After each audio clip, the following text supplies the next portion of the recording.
32 మంది త్యాగఫలం 26,000 ఎకరాల మరి భూములిచ్చిన రైతుల యొక్క త్యాగఫలం ఈరోజు విశాఖపట్నం స్టీల్ ప్లాంట్.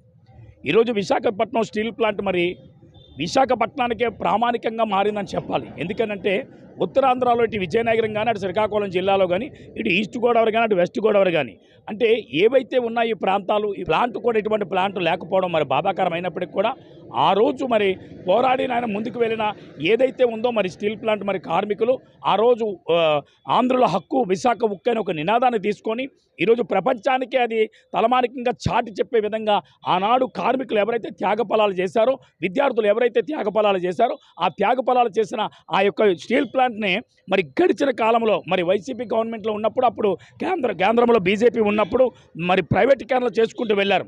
బిఎస్ఎన్ఎల్ కానీ, రైల్వే కానీ, బ్యాంకింగ్ సెక్టర్లు కానీ, ఎల్ఐసి కానీ, రకరకాలవన్నీ అంటే గవర్నమెంట్ సెక్టర్లన్నీ ప్రైవేట్ సెక్టర్లు చేసుకుంటూ వెళ్తూ ఆ క్రమంలోనే విశాఖ స్టీల్ ప్లాంట్ కూడా ప్రైవేటీకరణ చేయడం జరిగింది. ఆ ప్రైవేటీకరణ అనౌన్స్ చేసి ఇప్పటికి దగ్గర మరి పైచీలకు 1000 రోజులు పైచీలకు సుమారు మరి కావస్తున్నప్పటికీ కూడా ఈరోజు వరకు మరి కొత్త గవర్నమెంట్ వచ్చినప్పటికీ కూడా, కూటమి గవర్నమెంట్ వచ్చినప్పటికీ కూడా ఒక సిస్టమ్ అనేది లేకుండా, ఇప్పటి వరకు ఒక నెగోషియేషన్ లేకుండా మరి దాని విషయంలో ప్రైవేటీకరణగా అలా ఉంచేస్తూ ఒక మాట కూడా మాట్లాడకుండా ఈ రోజు వరకు మరి సైలెంట్ అయిపోయారు. ఏదేమైనప్పటికీ కూడా మరి ఆ రోజు మరి మాట ఇచ్చిన మరి ఎవరైతే మరి ఇప్పుడు పురంధేశ్వరి గారు, అలాగే మరి చంద్రబాబు నాయుడు గారు, అలాగే మరి పవన్ కళ్యాణ్, వీళ్ళు ముగ్గురు కూడా స్టీల్ ప్లాంట్ ప్రైవేటీకరణ చేయము, దీన్ని మేము వెనక్కి తీసుకునేంత వరకు పోరాడతాం, మా వంతు సహాయం చేస్తాము అని మాట ఇచ్చారు. ఈరోజు కూటమి ప్రభుత్వంలో రేపో మాపో అసెంబ్లీకి వెళ్ళబోతున్నారు. అసలు ఏం చెప్తారు వాళ్ళు, ఏ విధమైన చర్యలు తీసుకుంటారో మనతో పాటు మరి మాట్లాడడానికి ఎవరైతే మరి స్టీల్ ప్లాంట్ జేఎంఎస్ ప్రధాన కార్యదర్శి, ఇప్పటి వరకు పోరాటంలో అలుపెరగిన పోరాటం స్టీల్ ప్లాంట్ పక్షాన పోరాడుతున్న జేఎంఎస్ ప్రధాన కార్యదర్శి వర్సాల శ్రీనివాసరావు గారు మనతో పాటు ఉన్నారు. ఆయనతో మాట్లాడిన ప్రయత్నం చేద్దాం. సార్ నమస్తే శ్రీనివాస్ గారు. అంటే ఆల్రెడీ కూటమి ప్రభుత్వం ఆల్రెడీ ఏర్పాటు అయ్యింది, ఒక మంచి శుభతరుణం అని చెప్పాలి. మీకు ఆ రోజు మాట ఇచ్చిన చంద్రబాబు నాయుడు గారిని కానీ, మరి అలాగే పవన్ కళ్యాణ్ గారి, పురంధేశ్వరి గారిని, వీళ్ళందరూ మాట ఇచ్చారు. ఆ రోజు ఏం మాట ఇచ్చారంటే స్టీల్ ప్లాంట్ ప్రైవేటీకరణ కాకుండా చేసే బాధ్యత మాది, అది ప్రభుత్వ రంగంలోనే నడిపిస్తాము, అవసరమైతే మోడీ గారితో మాట్లాడతామని మాట ఇచ్చిన వాళ్ళు ఈరోజు మరి ఒకరేమో ముఖ్యమంత్రిగా, మరొకరేమో డిప్యూటీ సీఎంగా, మరొకరేమో సీనియర్ లీడర్గా ఈరోజు మరి పురంధేశ్వరి గారు కూడా కనబడుతున్నారు. మరి రేపు ప్రైవేటీకరణ విషయంలో మీరు ఏం మాట్లాడము?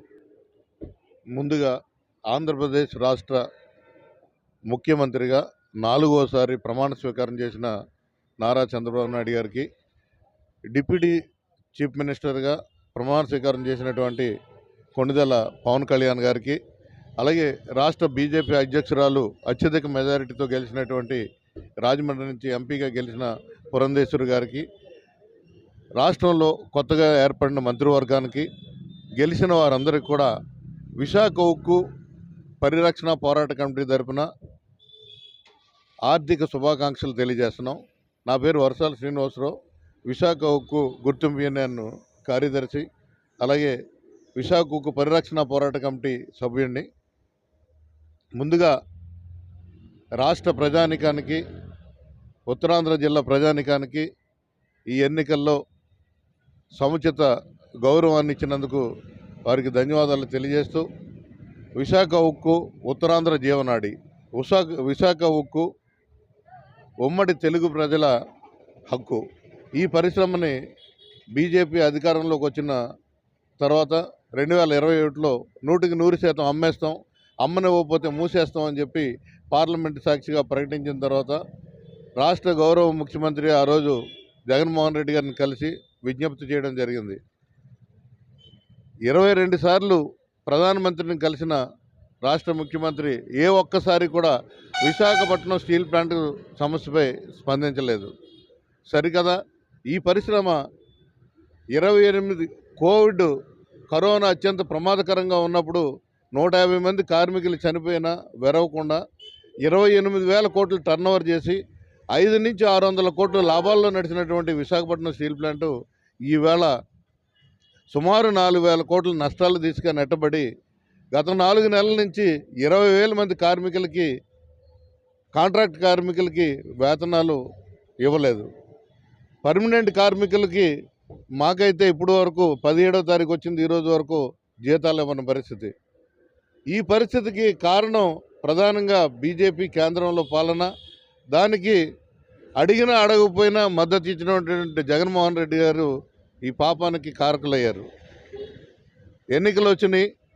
ఉత్తరాంధ్రలో 1250 రోజులుగా కార్మిక వర్గం, విశాఖ జిల్లా ప్రజానికం, మేధావులు, మహిళలు, విద్యార్థులు, యువకులు అందరూ కూడా విశాఖను కాపాడాలి. ఆసియా ఖండంలోనే సముద్రం తీరంలో ఉన్నటువంటి ఏకైక పెద్ద పరిశ్రమ విశాఖపట్నం స్టీల్ ప్లాంటు. 1/3 ఇక్కడ తయారైన ఉక్కుని విదేశాలకు ఎగుమతి చేస్తున్నటువంటి పరిశ్రమ ఇది. కేవలం ఆనాడు 5,000 కోట్లు ఇందిరాగాంధీ గారు పెట్టుబడి పెడితే ఈవేళ 3.5 లక్షల కోట్లకి ఆస్తులు పెంచగలిగిన కంపెనీ ఇది. ప్రత్యక్షంగా పరోక్షంగా 5 లక్షల మందికి కడుపు నిండా అన్నం పెడుతున్నటువంటి పరిశ్రమ విశాఖపట్నం స్టీల్ ప్లాంటు.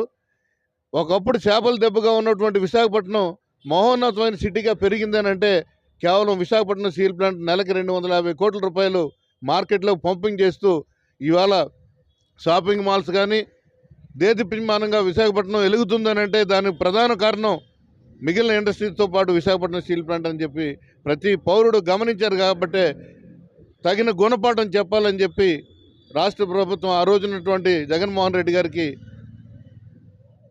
తిరస్కరించారు. అదే సందర్భంలో గాజువాకలో రాష్ట్ర తెలుగుదేశం అధ్యక్షులు అలాగే పార్టీ అధినేత నారా చంద్రబాబు నాయుడు గారు హామీ ఇచ్చారు. గాజువాకలో పల్లా శ్రీనివాస్ గారిని, విశాఖపట్నంలో భరత్ గారిని మీరు ఎంపీలుగా గెలిపించండి, విశాఖ ఉక్కుని నేను కాపాడుతానని చెప్పి ఆయన మాట్లాడడం జరిగింది. దాన్ని పురస్కరించుకొని ఒక విశాఖపట్నంలోనే కాదు, ఉత్తరాంధ్ర జిల్లాల్లో అత్యధిక మెజారిటీతో గాజువాకలో 95,000 మెజారిటీతో పల్లా శ్రీనివాస్ గారిని గెలిపించడం జరిగింది. కార్మిక వర్గం కానీ ఇక్కడ ఉన్న ప్రజానికం కానీ. అలాగే భరత్ గారిని ఎప్పుడూ లేని విధంగా 5 లక్షల మెజారిటీతో గెలిపించడం జరిగింది. ఈ చుట్టుపక్కల ఉన్నటువంటి పెందుర్తి అలాగే అనకాపల్లి చుట్టుపక్కల ప్రాంతాల్లో ఉన్న ఎమ్మెల్యేలు అందరూ కూడా అత్యధిక మెజారిటీని కట్టబెట్టడం జరిగింది. ఈ పరిస్థితుల్లో కార్మిక వర్గం కానీ ప్రజానికం కానీ ఈ పరిశ్రమ కావాలని చెప్పి ప్రధాన ఆంధ్రుల ఆకాంక్షని వెలిబుచ్చితే 12 రోజులు అయిపోతుంది, 15 రోజులు అయిపోతుంది. ఈ రోజు వరకు కూడా పవన్ కళ్యాణ్ గారు కానీ, చంద్రబాబు నాయుడు గారు కానీ, పురంధేశ్వరి గారు కానీ విశాఖ స్టీల్ ప్లాంట్పై మాట్లాడకపోవడం బాధాకరంగా ఉంది. ఒక పక్క వెంటిలేటర్ పై ఉంది విశాఖపట్నం స్టీల్ ప్లాంట్. ఏ నిమిషాన్ని మూతపడిపోద్దో ప్రమాదకరమైన gases, cocoon gas, blast furnace gas వాసన కూడా రాకుండా వేల మంది, లక్షల మంది చనిపోయి 30 లక్షల మంది విశాఖపట్నం జనం చనిపోయే పరిస్థితి ఏదైనా గ్యాస్ లీక్ అయితే. ప్రమాదకరమైన అంచుల్లో ఉండి కనీసం రా మెటీరియల్ కొనుక్కోవడానికి వీలు లేకుండా కేంద్ర ప్రభుత్వం అనేక ఆంక్షలు పెట్టి ఇబ్బంది పెడుతుంటే సోద్యం చూస్తున్నారు అందరూని. దయించి ఇప్పటికైనా సరే రాష్ట్ర ముఖ్యమంత్రి ఇది ప్రయారిటీగా తీసుకొని మీరిచ్చిన మాటకి కట్టుబడి విశాఖ ఉక్కుపై ప్రధానమంత్రిని ఒక ప్రకటన చేయమనండి. విశాఖపట్నం స్టీల్ ప్లాంట్ని సెయిల్లో విలీనం చేస్తామని, సెయిల్లో విలీనం చేసినట్టయితే మనకి ఏదైతే మైన్స్ లేవో, రా మెటీరియల్ సపోర్ట్ లేదో దాని నుంచి బయటపడడానికి అవకాశం ఉంటుంది. వర్కింగ్ క్యాపిటల్ ఇచ్చినట్టయితే విశాఖపట్నం స్టీల్ ప్లాంట్కి కేవలం 3,500 కోట్లు వర్కింగ్ క్యాపిటల్ ఇచ్చినట్టయితే ఈ పరిశ్రమ పూర్తి స్థాయిలో ఉత్పత్తి తీసుకుని అమ్ముకోవడానికి అవకాశాలు ఉంటాయి. అనేక దేశవ్యాప్తంగా 27 బ్రాంచులు ఉంటే సుమారు 10 బ్రాంచులు మూసేయడం జరిగింది. 1,400 కోట్ల రూపాయలు అడ్వాన్సుల రూపాయన మార్కెట్ నుంచి సమీకృతం చేస్తే ఇవాళ వాళ్ళకి మెటీరియల్ ఇవ్వకపోతే కొన్ని బ్రాంచెస్లో లుధియానా కానీ నార్త్ ఇండియాలో కొన్ని బ్రాంచెస్ దగ్గర తాళాలేసి అక్కడ ఉన్నటువంటి విశాఖ ఉక్కు అధికారులని, అక్కడ ఉన్నటువంటి ఎంప్లాయీస్ని వారు ఇబ్బంది పెట్టి చంపుతామని బెదిరించే పరిస్థితులు ఉన్నాయి. ఇంతటి దౌర్భాగ్యమైన పరిస్థితుల్లో విశాఖపట్నం స్టీల్ ప్లాంటు సహజ మిరణం దిశగా చంపేయాలి.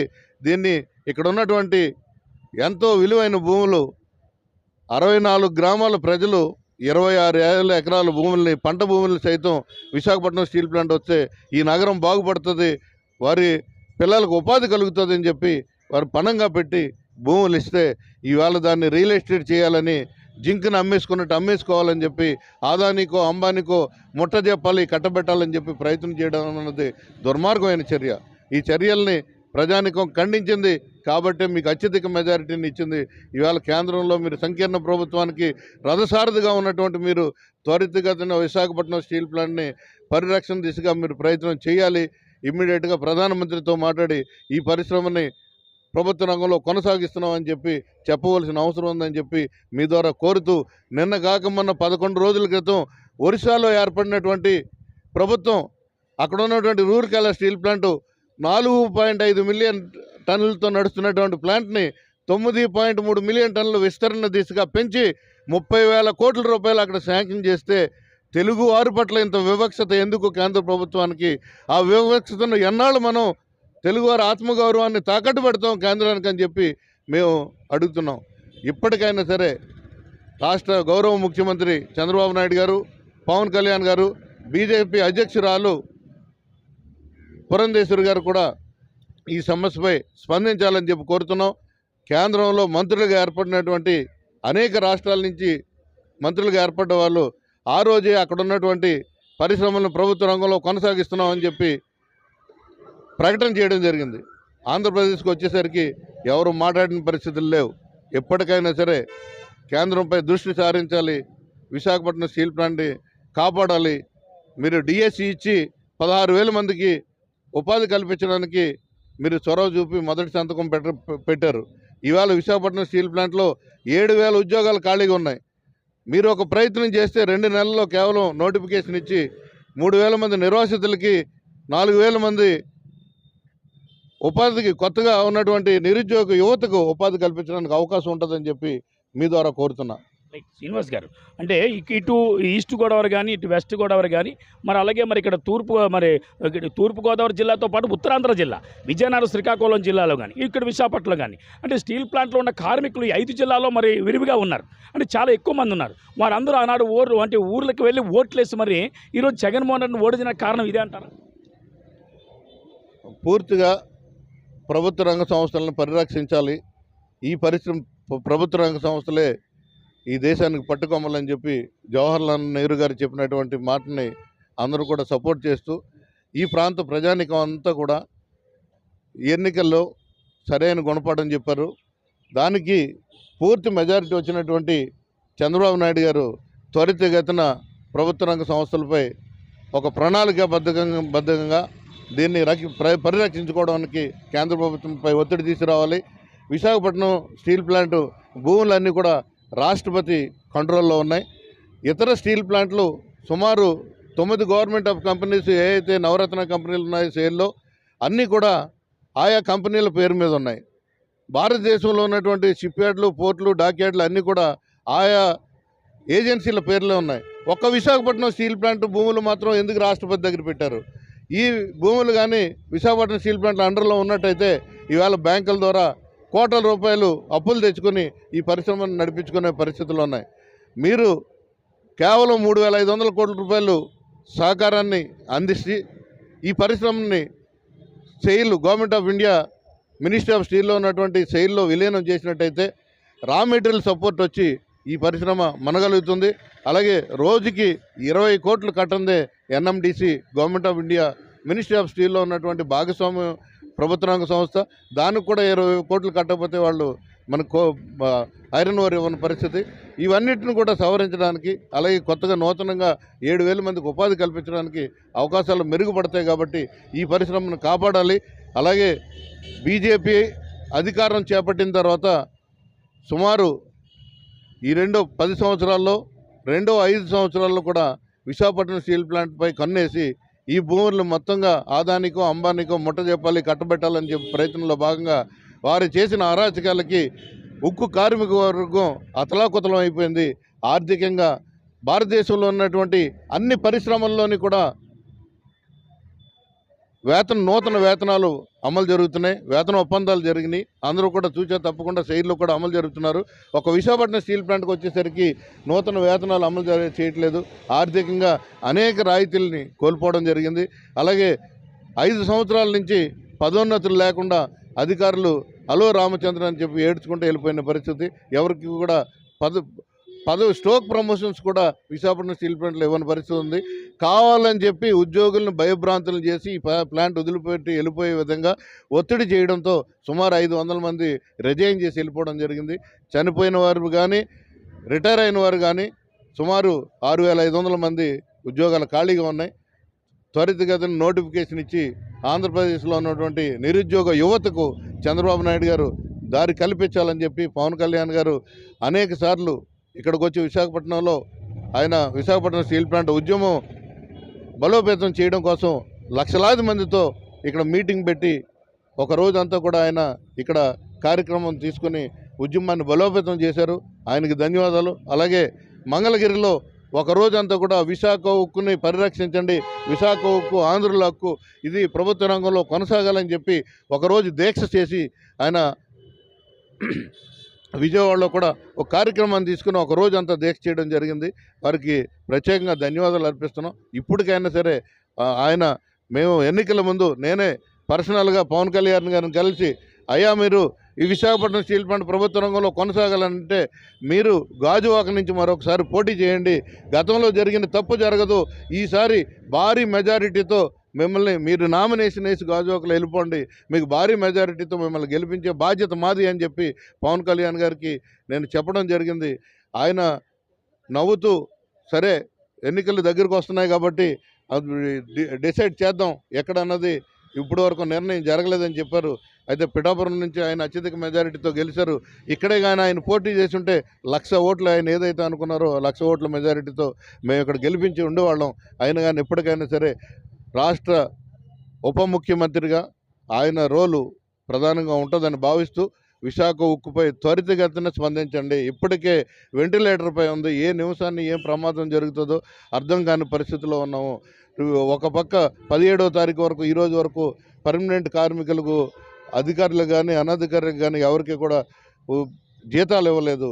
అలాగే 3 నెలల నుంచి 20,000 మంది కాంట్రాక్ట్ లేబర్కి కూడా జీతాలు ఇవ్వని పరిస్థితి, పరిశ్రమ అంధకారంలోకి వెళ్ళిపోయే పరిస్థితి ఉంది. కాబట్టి ఇప్పటికైనా పక్కలో ఒరిస్సాలో ఉన్నటువంటి ప్రభుత్వం ఏ నిర్ణయం తీసుకుందో అలాంటి నిర్ణయం తీసుకుని ప్రధానమంత్రితో మాట్లాడి త్వరితగతిన ప్రభుత్వ రంగంలో కొనసాగుతుందని చెప్పి ప్రకటన చేయాలి, సెయిల్లో కలుపుతున్నామని చెప్పి ప్రకటన చేయాలి. అలాగే విశాఖపట్నం స్టీల్ ప్లాంట్ భూముల్ని విశాఖపట్నం స్టీల్ ప్లాంట్కి బదలాయించాలి. అలాగే ఏదైతే ఆర్థికంగా కోల్పోయారో కార్మికులు వారికి నూతన వేతనాలు కల్పించాలి. ఈ పరిశ్రమని 10.3 మిలియన్ టన్నులకి డిపిఆర్ ఆల్రెడీ రెడీ అయింది కాబట్టి భవిష్యత్ తరాలకు అందించే విధంగా ఈ పరిశ్రమను కాపాడాలి. మైన్స్ కూడా విశాఖపట్నం స్టీల్ ప్లాంట్కి మైన్స్ అవరోధంగా మారింది కాబట్టి అవకాశం ఉన్నట్లయితే మైన్స్ అలాట్ చేసే విధంగా చంద్రబాబు నాయుడు గారు నిర్ణయం తీసుకోవాలని చెప్పి మీ ద్వారా సవినయంగా ఆయనకు విజ్ఞప్తి చేస్తున్నా. శ్రీనివాస్ గారు, అంటే గతంలో ఏదైతే మరి కేంద్ర కమిటీ మరి చాలా వరకు ప్రైవేటీకరణ చేసుకెళ్ళింది, ఇటు బిఎస్ఎన్ఎల్ కానీ, అటు ఎల్ఐసి కానీ, అటు బ్యాంక్ సెక్టర్లు కానీ, అటు రైల్వే కానీ, ఆ కోణంలో స్టీల్ ప్లాంట్ కూడా మరి స్టీల్ ప్లాంట్ చేసేటప్పుడు ఇది రాష్ట్ర ప్రభుత్వం ఆ రోజు వైసీపీ పరిపాలిస్తున్నప్పుడు ఈ యొక్క టీడీపీ అలాగే జనసేన బీజేపీ నాయకులే వెనుకొండి ఏమన్నారంటే జగన్మోహన్ రెడ్డి అవకాశం ఇచ్చారు కనుక ఇది ప్రైవేటీకరణ అవుతుందని అన్నారు. మరి ఇప్పుడు వీళ్ళు పదవిలోకి వచ్చారు, మరి ఇప్పుడు వీళ్ళు ఏం చెప్తారు? ఆ రోజు రాష్ట్ర ముఖ్యమంత్రి మీరు పోరాటం చేయండి, మీ పోరాటానికి నేను సంఘీభావం తెలియజేస్తాను, నరేంద్ర మోడీ గారు మనసు మార్చుకోవాలని చెప్పి ప్రార్థన చేద్దాం, దేవుణ్ణి ప్రార్థన చేద్దాం అన్నారు తప్ప విశాఖపట్నం స్టీల్ ప్లాంట్ నేను పరిరక్షిస్తాను, విశాఖపట్నం స్టీల్ ప్లాంట్ పట్ల నేను పార్లమెంట్లో గొడవ చేస్తానని చెప్పి చెప్పలా. చంద్రబాబు నాయుడు గారు స్వయాన మేము నిర్వహిస్తున్న కోరమానపాలెం ప్రధాన కూడల్లో టెంట్లోకి వచ్చి వేలాది మంది సమక్షంలో నేను 14 సంవత్సరాలు ముఖ్యమంత్రిగా చేసిన వ్యక్తిని, అయినా కానీ జగన్మోహన్ రెడ్డి గారు వెంట ఉంటాను, నేను ఆయన వెనక వచ్చి ప్రధానమంత్రి కలవడానికి సిద్ధంగా ఉన్నానని చెప్పి ఆయన కూడా సంఘీభావం తెలియజేయడం జరిగింది. అలాగే పవన్ కళ్యాణ్ గారు అన్ని రాజకీయ పార్టీలను ఏకం చేసి రాష్ట్ర ముఖ్యమంత్రి ప్రధాని వద్దకు తీసుకెళ్లి సమస్య పరిష్కారానికి కృషి చేయాలని చెప్పి కోరడం జరిగింది.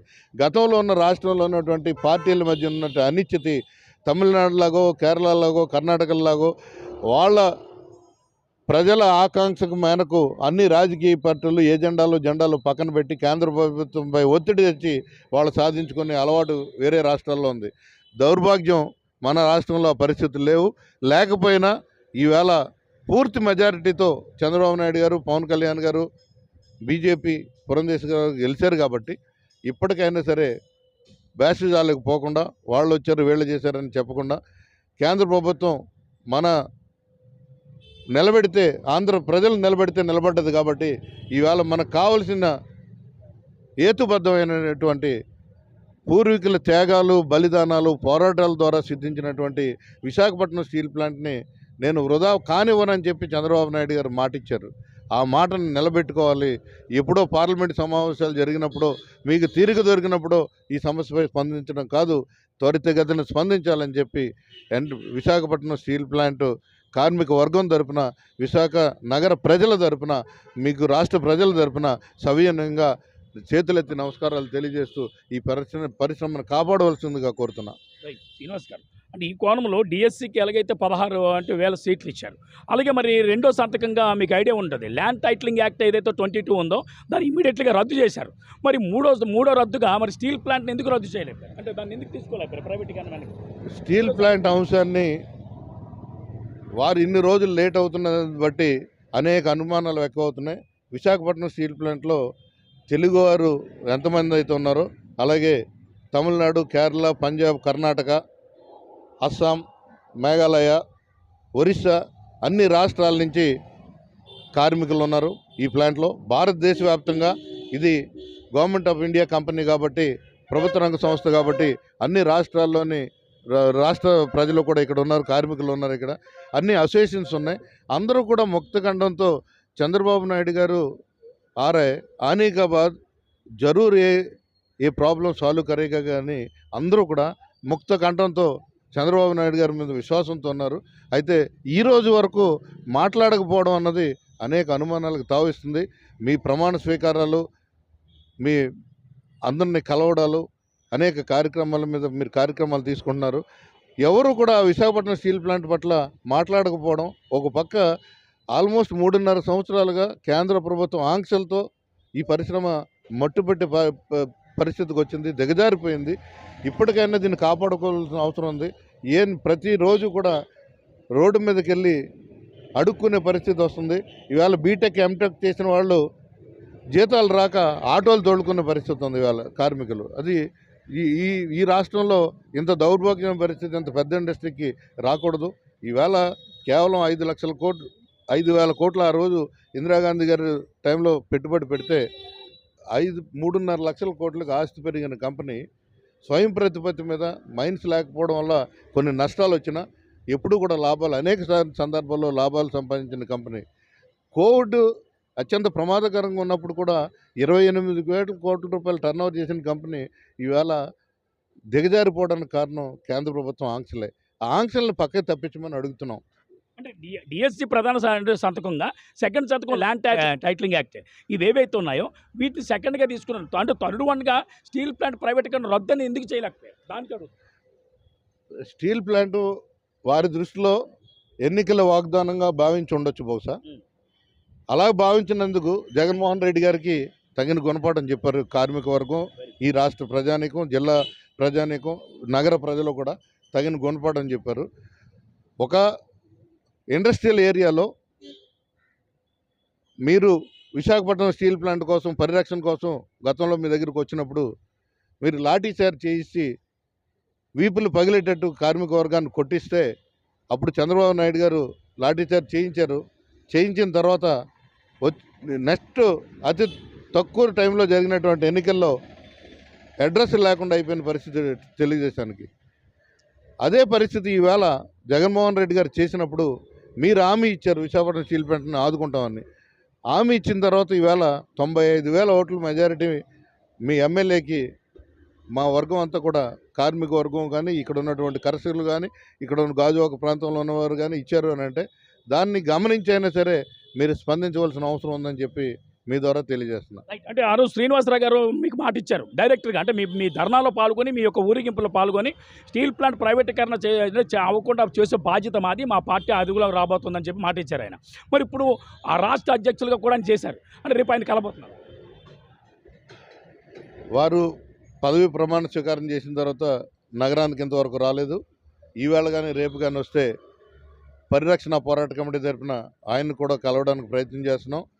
గతంలో ప్రాణాలకు తెగించి విశాఖపట్నం స్టీల్ ప్లాంట్ని ప్రభుత్వ రంగంలో కొనసాగించాలని చెప్పి కేంద్ర ప్రభుత్వం ప్రైవేటీకరణ ప్రకటించిన వెంటనే ఆయన అమర నిరాహారదీక్షకి పూనుకొని 15 రోజుల పాటు ఆయన ప్రాణాలకు తెగించి ఈ పరిశ్రమ కోసం కొట్లాడాడు.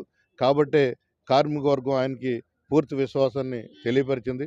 అలాగే స్పీకర్ ఫార్మేట్లో గంటా శ్రీనివాస్ గారు రాష్ట్ర ప్రభుత్వానికి స్పీకర్ ఫార్మెట్లో నేను విశాఖపట్నం స్టీల్ ప్లాంట్ ప్రభుత్వ రంగంలో కొనసాగాలని చెప్పి ఆకాంక్షిస్తున్నాను, దీన్ని ప్రైవేటీకరణ చేస్తే ఒప్పుకోము, మొదటి రిజిగ్నేషన్ నాది అని చెప్పి పెద్దలు గంటా శ్రీనివాస్ గారు ఆయన రిజైన్ చేయడం జరిగింది. కాబట్టి ఆయనకి 92 ఓట్లు మెజారిటీని ఇవ్వడం జరిగింది.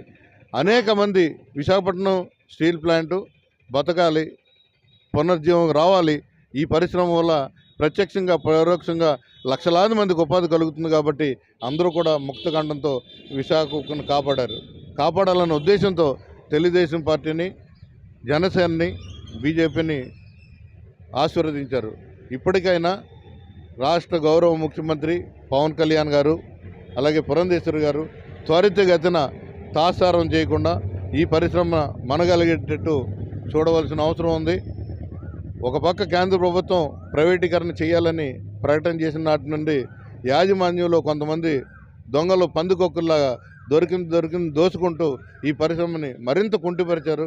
ఒక పక్క ఇంట్లో దొంగలను కాపాడుకుంటూ రెండవ పక్క ఈ పరిశ్రమను కాపాడుకోవడం కోసం అనేక ఉద్యమాలు చేస్తూ ఢిల్లీ నడిఒడ్డున అనేక కార్యక్రమాలు తీసుకుని కేంద్ర ప్రభుత్వానికి గత పార్లమెంట్లో ఉభయ సభల్లో ఉన్నటువంటి ఫ్లోర్ లీడర్లు అందరినీ కలిసి చేతులెత్తి దండం పెట్టి విశాఖ ఉక్కుని కాపాడాలని చెప్పి కోరాం. ఇప్పుడు కూడా చంద్రబాబు నాయుడు గారు స్పందిస్తారు, పూర్తి స్థాయిలో ఈ పరిశ్రమను కాపాడుతారని పూర్తి విశ్వాసం మాకైతే ఉంది. ఆ విశ్వాసానికి ఆయన కూడా సహకరించాలని చెప్పి మీ ద్వారా కోరుతున్నా. అఖిలపక్షంలో ఇంతమంది అంటే లీడర్లు ఉంటుండగా కేవలం జేఎంఎస్ ప్రధాన కార్యదర్శి వర్సాల శ్రీనివాస్ గారు ఎక్కువగా పోరాడుతున్నారు. దానికి కారణం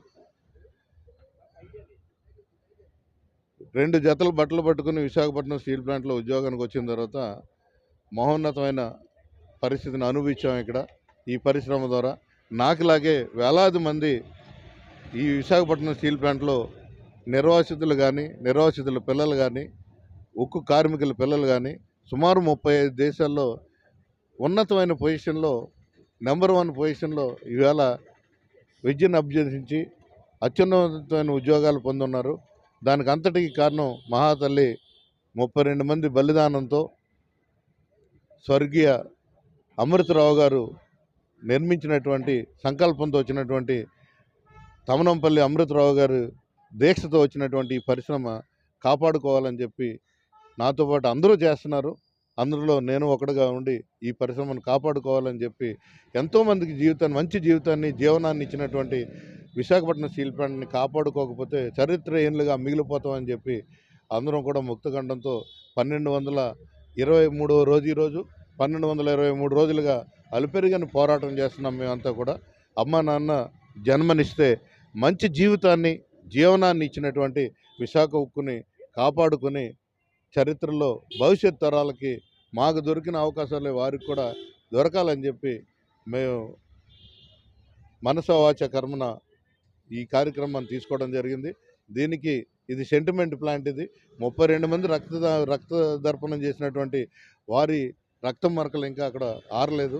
ఈ పరిస్థితుల్లో ఈ పరిశ్రమను కాపాడుకోవాల్సిన అవసరం ఉందని చెప్పి అందరూ కూడా భావిస్తున్నారు. కాబట్టి రాష్ట్ర వ్యాప్తంగా అనేక మంది పాత్రికేయులు, సంపాదకులతో పాటు అనేక ఎలక్ట్రానిక్ మీడియా, ప్రింట్ మీడియా, పబ్లిక్లో మహిళా సంఘాలు, యువజన సంఘాలు, విద్యార్థి సంఘాలు, ప్రొఫెసర్లు, లాయర్లు ఒక్కరు కాదు అందరూ కూడా మాకు సంఘీభావం రోజు మెయిల్స్ అలాగే వాట్సాప్లో మెసేజ్లు కూడా పంపిస్తూ విశాఖకు మరలా పూర్వ వైభవాన్ని సంతరించుకుంటుంది, ప్రభుత్వం మారింది, మీ పరిశ్రమకు ఇబ్బంది లేదు, మీరు పడ్డ శ్రమకు మంచి రోజులు వస్తున్నాయని చెప్పి అందరూ కూడా మాకు ఆశీర్వదిస్తున్నందుకు వారందరికీ ఈ ఉద్యమంలో 1223 రోజులుగా మాకు సహకరించిన వారందరికీ కూడా చేతులెత్తి నమస్కారాలు తెలియజేస్తూ భవిష్యత్ తరాలకు ఇలాంటి పరిశ్రమలు ఉండాలని చెప్పి అందరం కోరుకుందామని చెప్పి మీ ద్వారా తెలియజేస్తున్నాను.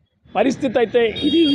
వర్సాల శ్రీనివాసరావు గారు అయితే చాలా తేటతెల్లంగా చెప్పారని చెప్పాలి. స్టీల్ ప్లాంట్ ఇప్పటి వరకు దాని ఇష్యూ కనుమరుగైపోతుందేమో అనుకున్నారు, ప్రైవేటీకరణ మరి ఇది కొనసాగించేస్తారేమో అని అనుకున్నారు. ఏది ఏమైనప్పటికీ కూడా ఈరోజు మరి ఒక్కడిగా మరి బాధ్యత వేసుకొని ఇంతమంది అఖిలపక్ష నాయకులు ఉన్నప్పటికీ కూడా ఇది నా వంతు బాధ్యత అని చెప్పి ఆ రోజు 2 జతల బట్టలు పట్టుకొని వచ్చి స్టీల్ ప్లాంట్ దగ్గరకు వచ్చి కార్మికుడిగా జాయిన్ అయ్యి, కార్మికుడి నుంచి ఉద్యమ నాయకుడిగా జాయిన్ అయ్యి, ఉద్యమ నాయకుడిగా ఈరోజు అఖిలపక్షంలో తనంటూ ఒక పాత్ర పోషించిన వరసాల శ్రీనివాసరావు గారు ఒకటే చెప్తున్నారు, ఏది ఏమైనప్పటికీ కూడా ఆ రోజు పురంధేశ్వరి గారు ఇచ్చిన మాట నిలబెట్టుకోవాలి. అలాగే మరి ఈరోజు ప్రస్తుతం మరి ముఖ్యమంత్రిగా ఆంధ్రప్రదేశ్ని ఏలుతున్న చంద్రబాబు నాయుడు గారు మరి మాట నిలబెట్టుకోవాలి. ఈరోజు జనసేన పార్టీ మరి కూటమి ప్రభుత్వానికి మరి తోడుగా ఉన్న పార్టీ ఏదైతుందో మరి పవన్ కళ్యాణ్ డిప్యూటీ మరి ఎవరైతే మరి ముఖ్యమంత్రి ఉన్నారో మరి డిప్యూటీ ముఖ్యమంత్రి మరి పవన్ కళ్యాణ్ గారు దాని విషయంలో మాట నిలబెట్టుకోవాలి. ఇది వైసీపీ ప్రభుత్వం వల్లే జరుగుతుంది, ఇది రాష్ట్ర ప్రభుత్వం వారికి కమిట్ అయిపోతుంది కనుక ఇది ప్రైవేటీకరణకు వెళ్ళిపోతుంది. మేము కానీ గెలిచినట్లయితే, మేము కానీ ప్రభుత్వాన్ని చేపట్టినట్లయితే మరి కంపల్సరీ ఈ ప్రైవేటీకరణ విషయంలో మేము రద్దు చేస్తాం అని చెప్పి మాట ఇచ్చారు. మరి ఈ మాట ఇప్పటి వరకు పట్టించుకోలేదని, అయితే మరి డిఎస్సి మీద మరి మా మాట ఇచ్చిన వాళ్ళు పట్టించుకున్నారని, అలాగే ల్యాండ్ టైటిలింగ్ యాక్ట్ ఏదైతే ఉందో దాని మీద మాట ఇచ్చిన వాళ్ళు పట్టించుకోలేదని, మరి మూడో సంతకంగా మరి ఎందుకు స్టీల్ ప్లాంట్ రద్దు విషయంలో ఆలోచన చేయలేకపోయారని, ఒకవేళ అలాగే ఆలోచన చేయకపోతే దాన్ని అలాగే పక్కన పెట్టేస్తే మరలా మా ఉద్యమాన్ని మేము ఉధృతం చేస్తామని ఈ రోజుకి 1200 రోజులు పైచీలుగా అయినప్పటికీ కూడా ఎవరు పట్టించుకోవట్లేదని, కనీసం దాని ఒక ఊసు కూడా ఎవరు ఎత్తలేదని, మరి ఆనాడు మరి ఎవరైతే మరి శ్రీనివాస్ గారు ఉన్నారో ఈరోజు 95,000 ఓట్ల మెజార్టీతో గెలుపొందారని, ఆ రోజు ఆయన మాటిచ్చారని, ఆ మాటలు కూడా వారందరూ నిలబెట్టుకోవాలని వారు తెలియజేస్తున్నారు. వీడియో జర్నలిస్ట్ వినోద్తో సిటీ న్యూస్ వైజాగ్ వేణుగోపాల్.